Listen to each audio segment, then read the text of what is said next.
Yes, that's a difficult question. He begins with what's most evident to us to try to work back to what is less evident. And if you look at all the other motions in the world, they seem to be directed to a final cause. There seems to be a goal that they move towards.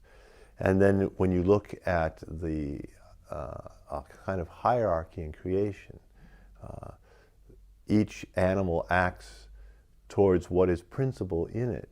So the worm is acting in one way, the dog is acting in another, and the flourishing for a dog is rooted in what is principal in the dog's nature. Same is true for any other animal.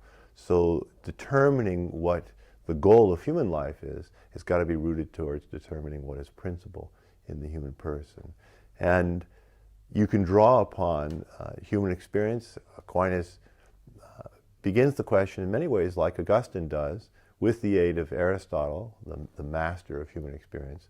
But for Aquinas, like for the medievals, the great example is Boethius, because Boethius had everything that the world of his day would determine as success. Not one, but two of his sons became counselors of councils of Rome, so they were the highest authority in the government, except for the emperor. He was a friend of the emperor. Boethius was wealthy, well respected, and then he lost everything.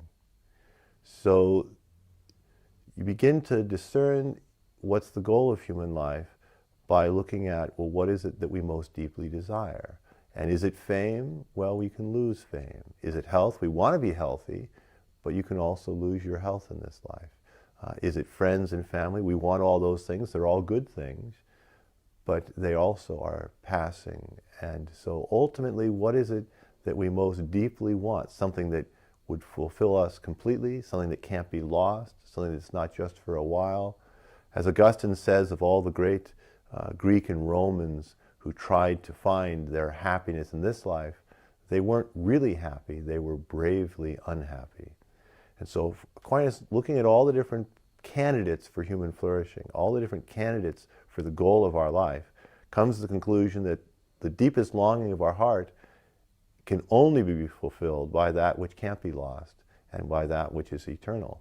And ultimately, the only candidate for that is God himself, who is changeless, is ever ancient, ever new, as Augustine says, and who fully corresponds to our deepest longings, our deepest desires, to know and to love. He's the only object that is worthy of both all of our attention and all of our love.